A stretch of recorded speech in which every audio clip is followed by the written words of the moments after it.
TDP కార్యాలయంపై దాడి కేసులో YCP నేతలు పూర్తి స్థాయిలో విచారణకు సహకరించడం లేదని చెప్పారు గుంటూరు నార్త్ డీఎస్పీ మురళీకృష్ణ. కొన్ని ప్రశ్నలకు పొంతనలేని సమాధానాలు చెప్పారన్నారు.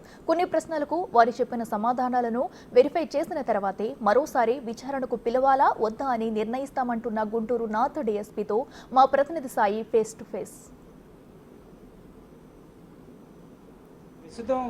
టీడీపీ కేంద్ర కార్యాలయానికి సంబంధించినటువంటి అంశంలో వైఎస్ఆర్సీపీ ముఖ్య నేతలకు సంబంధించి విచారణ అనేది మంగళగిరి రూరల్ పోలీస్ స్టేషన్లో డీఎస్పీ ఆధ్వర్యంలో కొనసాగినటువంటి పరిస్థితి ఉంది. అయితే ప్రస్తుతం ఈ కేసుకు సంబంధించినటువంటి అనేక అంశాలను కూడా వాళ్ళని డీఎస్పీ కూడా అడిగినట్లు తెలుస్తుంది. వాటికి సంబంధించి సమాధానాలు కూడా సరైనటువంటి విధంగా లేదనే విధంగా కూడా వాళ్ళు చెప్తున్నారు. ఒకసారి మాట్లాడదాం. సార్, ఈరోజు ఈ 35 క్వశ్చన్లలో అంటే మీ దగ్గర ఉన్నటువంటి ప్రూఫ్ని చూపించి అడగడం జరిగిందా, లేకపోతే మీరు ఏదైనా ఫార్మేట్ని రెడీ చేసుకొని వాళ్ళని అడిగారా?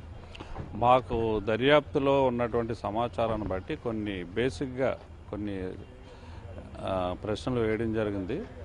ఆ ప్రశ్నల్లో వాళ్ళు చెప్పిన సమాధానాలను మళ్ళా ఒకసారి మేము క్రాస్ చెక్ చేసుకుంటాం. అంటే గతంలో నందిగాం సురేష్ అరెస్ట్ జరిగినప్పుడు ఆయన ఉన్న వివరాలు అని చెప్పి వాటిని కూడా వీళ్ళతో కొలాబరేషన్ చేసి అడిగారా? ఆ కేసులో ఇప్పటి వరకు వచ్చినటువంటి దర్యాప్తులో తేలినటువంటి అంశాలను బట్టి కొన్ని ప్రశ్నలు వేసాం. ఆ ప్రశ్నలకు వాళ్ళు కొన్ని సమాధానాలు చెప్పారు. అవి కొన్ని పొంతన లేని సమాధానాలు, కొన్ని తెలీదు, అట్లాంటివి. కాబట్టి వాటిని మళ్ళీ ఒకసారి పరిశీలన చేసుకుని అవసరమైతే మళ్ళీ పిలిపిస్తాం. అంటే మళ్ళీ 2-3 సార్లు వచ్చే అవకాశం పిలుస్తామన్నారంట. ఎందుకు అంటే ఇంకా వివరాలు ఇంకా రావాల్సిన అవకాశం? చెప్పిన సమాచారం ఎంతవరకు వాస్తవం అనేది వెరిఫై చేయాలి కదా. అది అంటే ఎవరికి వాళ్ళకి విచారణ జరిగిందా సార్? ఒకరిని అందరినీ కలిపి ఒకేసారి జరిగింది, విడివిడిగా. సమాధానాలు వాళ్ళ దగ్గర నుంచి ఒకే రకంగా వచ్చాయని ఆశిస్తున్నారా, లేకపోతే ఎలా ఉన్నాయి సార్? ఎవరి సమాధానం వాళ్ళు చెప్తారు. అంటే ముందుగా ప్లాన్డ్గా లాయర్ ఆధ్వర్యంలో జరిగింది కాబట్టి వాళ్ళు ఏమైనా ప్రిపేర్డ్గా చెప్పినట్లు అనిపించిందా, లేకపోతే ఎట్లా అనిపించింది? అలాగే అనిపించింది. ఇప్పుడు ఈ కేసుకు సంబంధించి మందిని ఇప్పటి వరకు అంటే వీళ్ళ ముందస్తు బెయిల్ వచ్చేసారు, అరెస్ట్ ఎంతమందిని జరిగింది, ఇంకెంతమంది ఉన్నారు ముఖ్య నాయకులతో కలిపి? కరకట్ట దగ్గర అంటే ప్రస్తుత గౌరవ ముఖ్యమంత్రి వర్యులు ఇంటి దగ్గర జరిగిన కేసుకు సంబంధించి 8 మంది ముద్దాయిలను అరెస్ట్ చేయడం జరిగింది. ఇప్పుడు కేంద్ర కార్యాలయానికి సంబంధించి మొత్తం 117 మంది ముద్దాయిలు. 117 మంది ముద్దాయిలకు సంబంధించి ఇప్పటి వరకు 24 మందిని అరెస్ట్ చేయడం జరిగింది. దాంట్లో ఎక్కువ మంది ఇప్పుడు కోర్టు ఇంకా రిమైనింగ్ పర్సన్స్ అంతా కోర్టు ప్రొటెక్షన్, ఇంటీరియం ప్రొటెక్షన్లో ఉన్నారు. దగ్గర ఇంకా 89 మెంబర్స్ని మనం అరెస్ట్ చేయాల్సి ఉంది. దీంట్లో రిపీట్ అయినవి కొన్ని ఉన్నాయి. అంటే 88 మంది ఎందుకు ఇంకా అరెస్ట్కి రాలేదంటే వాళ్ళు అందుబాటులో లేకపోవటం కాదు, వాళ్ళందరూ కూడా ఏంటంటే అటు మొన్నటిదాకా హైకోర్టులో కొంతమంది ప్రొటెక్షన్, కొంతమంది లోయర్ కోర్టులో పీడీజే కోర్టులో ప్రొటెక్షన్ ఉండటం వల్ల మనం అరెస్ట్ చేయడానికి లేదు. ఎందుకంటే మనం అరెస్ట్ చేస్తే మళ్ళీ కంటెంప్ట్ అవుతుంది కాబట్టి మనం దానివల్ల ఇది అదే లేని వాళ్ళు ఇంకెంతమంది ఉన్నారో వాళ్ళని ఈ 2-3 రోజుల్లో కానీ లేకపోతే కొంతమంది ఉన్నారు.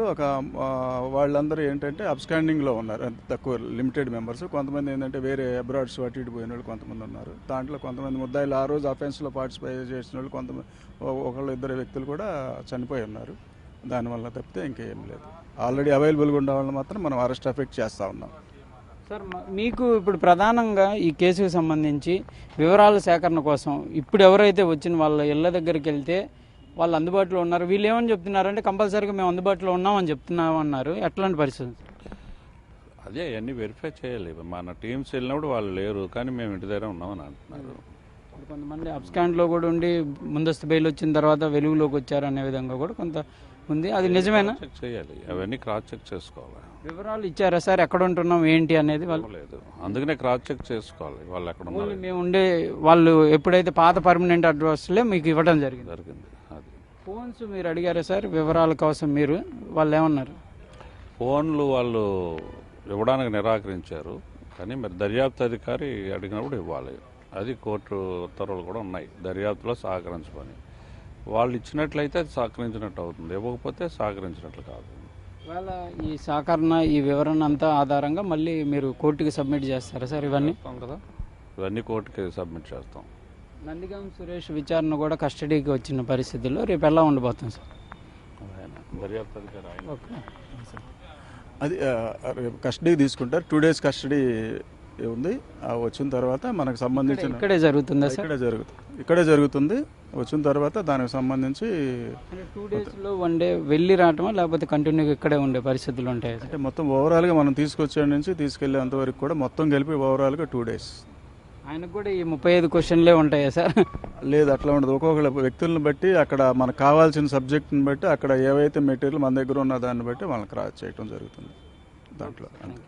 ఇది ప్రధానంగా కూడా దర్యాప్తు అధికారులు అయితే క్లియర్గా థ్యాంక్ యూ సార్ ఈ చెప్తున్నారు. క్లియర్గా ఈరోజు జరిగినటువంటి విచారణకు సంబంధించి అనేక ప్రశ్నలను కూడా వాళ్ళ ముందు ఉంచాము. కాకపోతే వాళ్ళు కొన్నిటికైతే సమాధానం ఇచ్చారు, కానీ మరికొన్నిటికి మాత్రం వాళ్ళు చెప్పినటువంటి సమాధానం సంతృప్తికరంగా లేదు అనే విధంగా కూడా పోలీసు అధికారులు అయితే చెప్తున్నారు. కంపల్సరీగా ఈ కేసుకు సంబంధించి మరో 2-3 సార్లు కూడా విచారణకు పిలిచే అవకాశాలు ఉన్నాయనే విధంగా చెప్తున్నారు. మొత్తంగా మాత్రం కేసుకు సంబంధించి వాళ్ళు ఇచ్చేటటువంటి ఆధారాలు కానీ అదేవిధంగా మేము సేకరించే ఆధారాలుగా ఇవన్నీ కూడా కోర్టుకు సబ్మిట్ చేస్తాము. ప్రస్తుతం ఈ కేసుకు సంబంధించినటువంటి అంశంలో ఇంకా 88 మంది వరకు కూడా అరెస్ట్ చేయాల్సినటువంటి పరిస్థితులు ఉన్నాయనే విధంగా కూడా కేసు చూస్తున్నటువంటి శ్రీనివాస్ దర్యాప్తు అధికారిగా డిఎస్పీ గారు ఉన్నారు. ఆయన అయితే చెప్తున్నటువంటి పరిస్థితి ఉంది. రేపు జోగి రమేష్ ఏదైతే నందిగం సురేష్కి సంబంధించి కూడా రేపు విచారణ కస్టడీకి కోర్టు అనుమతి ఇచ్చినటువంటి నేపథ్యంలో దానిని కూడా రేపు 2 రోజులు విచారణ చేపడతాము. ఇక్కడే రూరల్ పోలీస్ స్టేషన్లో జరుగుతుందనే విధంగా కూడా వివరిస్తున్నటువంటి పరిస్థితి ఉంది. కెమెరామెన్ సిద్ధుతో సాయి శంకర్, మంగళగిరి.